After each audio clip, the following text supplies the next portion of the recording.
Today I'm going to be making a bench. It's a small bench with 15-inch legs. You can get these legs at your Home Depot or Lowe's or any hardware store. I just have a piece of plywood. It's actually partially cut down. I will be cutting it down a little more. This is a whiteboard, common board, piece of pine, anything.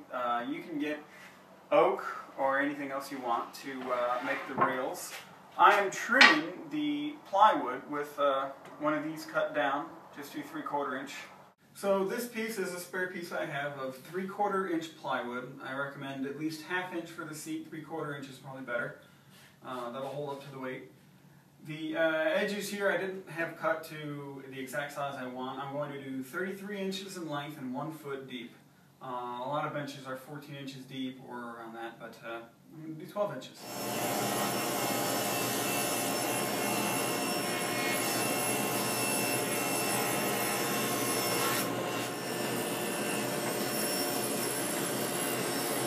We're going to cut the rails out of this.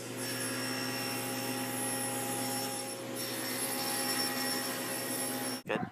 Okay, so this is what I'm talking about with the trim. We have the exposed plywood here, which some people like.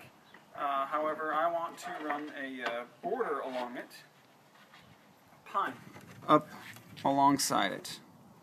Now you can cut those at 45, keep them at 90, however you like. I am doing a round over bit at 1/4 inch. You can do 1/8 inch or whatever. You can also just buy small trim and put it on the edge, or keep the edge of it as just wood.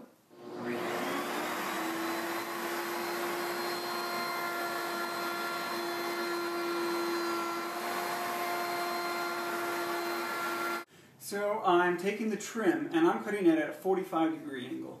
You can use a chop saw and that'll actually make it really easy cut. You just angle it at 45 and chop down. It makes so I am going to just set it right here on this jig that I have made, which is already set for a 45-degree angle. Well, it's 90 degrees, but 45 to the blade.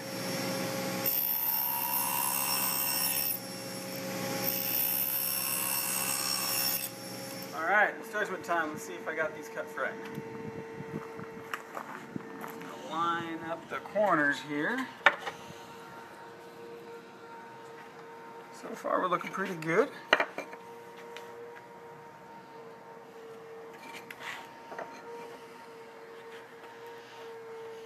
You know what? I think that'll work just fine. You want to use wood glue. You can get it at most hardware stores. Smooth it out.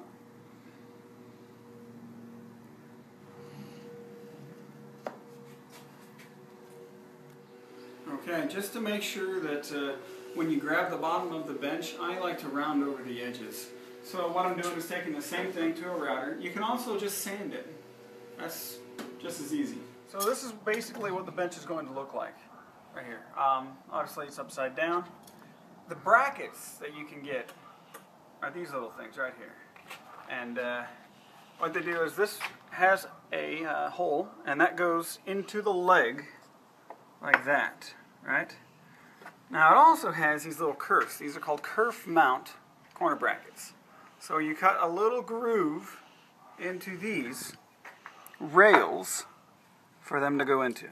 So I have set my table saw blade up to come up 3/16 of an inch, which is the depth of the brackets kerf mount. You can do this with a circular saw too. Just imagine that is a circular saw. You just mount another board up on it, and then you run the circular saw across, and that'll work too.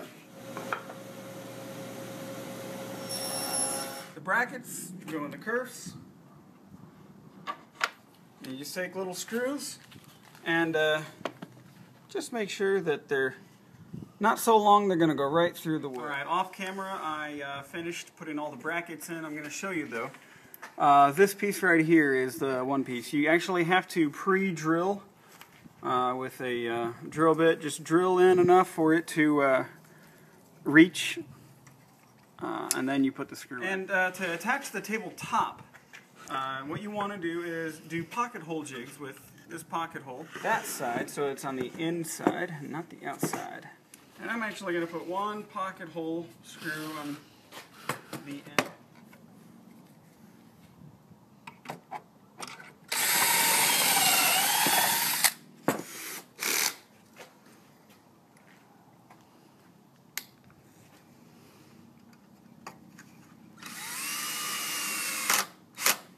Alright, here we go. All we need now is to sand it down, make sure all this is smooth, get rid of any little marks you have on there, and stain it. And that's the table.